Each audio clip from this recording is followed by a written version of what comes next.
We're going to do the sub bass of this track we've been working on.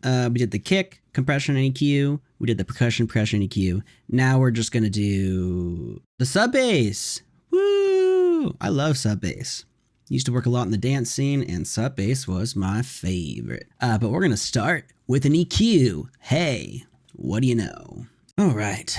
So from the get-go, move some of these highs just from the start. Most sub basses are going to have some high end, but they're not going to have anything normally up here for the most part. Some will, depends on what your sound is. Ours is not, I don't think. We'll have to wait and see. Ooh. Oh. So this is a sub sample, and so they already enhanced it quite a bit. You can hear that they put it through some exciters. They've grabbed frequencies that normally you wouldn't hear, and they made it sound good. That's a fun sub. I love how all the other sounds I used for this mix are trash, and the sub is pretty dope. All right, cutting out the high end. Here we go. I'm soloing the high end, bringing it down, listening.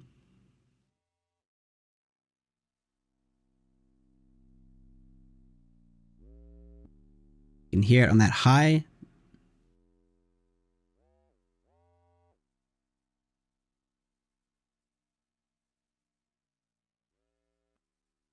Right around there. I'm going to go with that.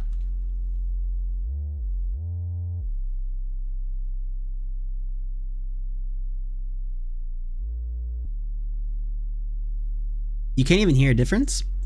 But that's fine, because you just want to make sure there's room up here. Sometimes in mixing, I like to just take precautions because, I don't know, it just makes me feel safe. And so if there is some hidden super low dB frequencies up here from the sub, especially when it comes up, we just don't want it messing with any of the higher end frequencies up here in the mix.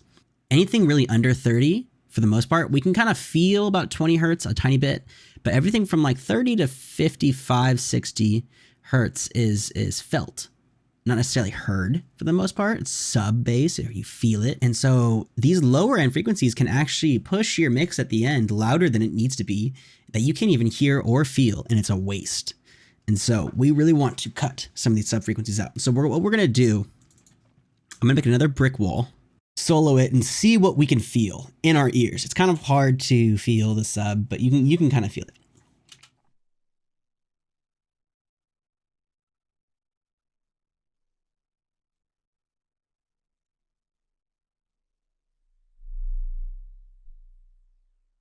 It's weird, the second we got to that 30,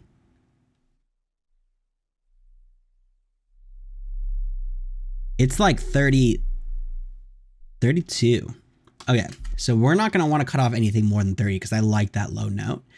So let's bring that brick wall up to about a 24. And if we know 30 is right where that ball is, I'm gonna boost it a tiny bit, the low cut, just so that we can bring it lower. Roll it off right just a little bit before, or just a little bit into that 30 right there.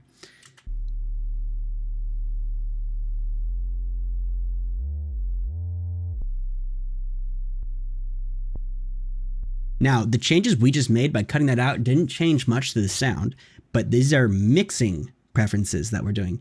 We're fixing the mix. A lot of engineers or beginning engineers, what they get wrong is when you're mixing, sometimes you're doing things like almost like in a mathematical equation.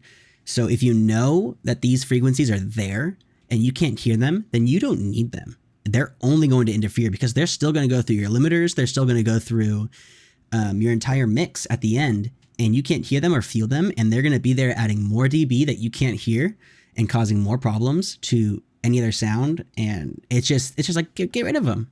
If you can't hear them, if they're no use, why are they there? That's what I'm saying.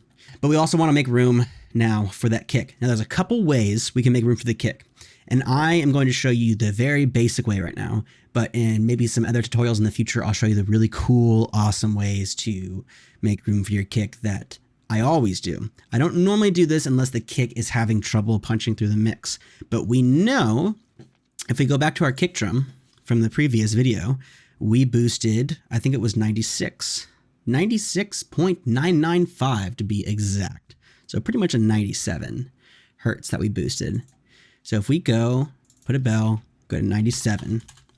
And what we want to do is solo the kick and solo the sub. And we're going to listen to them. I'm going to pull out the frequencies here until the kick just can kind of rest. And now I wouldn't professionally do this because normally I would use a multi-band compressor to only cut the sub when the kick's there. But I don't want to show you guys that just quite yet. It's a little more complicated for people that don't know how multi-band compressors work. And so if you're new to mixing, you can kind of just cut out a couple dBs and make some room for the kick, and it should be okay for most parts if you're looking for a reasonably good mix. So let's cut out a bunch. Actually, let's just do like -12.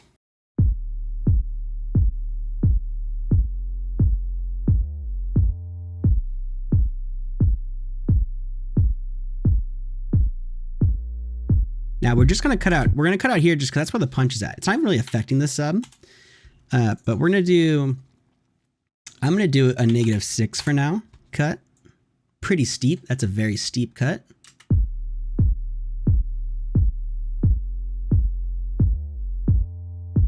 We just don't want those high, when it goes, we don't want those high notes to interfere with the kick because they're definitely getting up in that range. And so just to hold them down a little bit, I'm gonna keep it at -6 for now. That is a lot. I normally wouldn't do that, but it seems to be.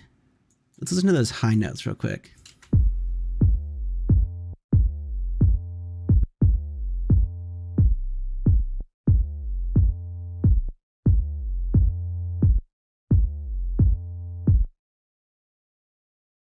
It is difficult.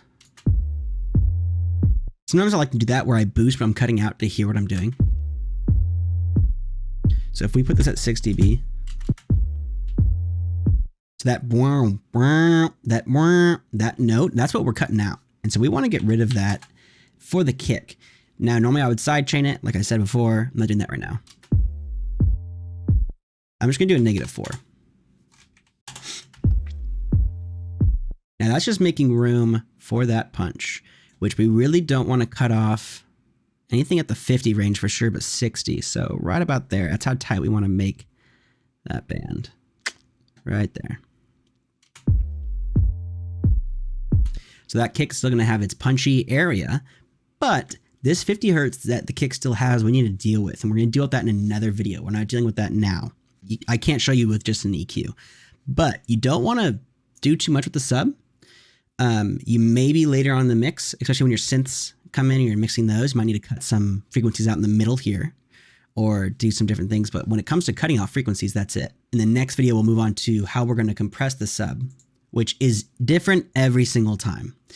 I feel like I can make 100 videos on how to compress sub or kick or anything like that because I feel like I compress and EQ differently every single time, just because every sound is different.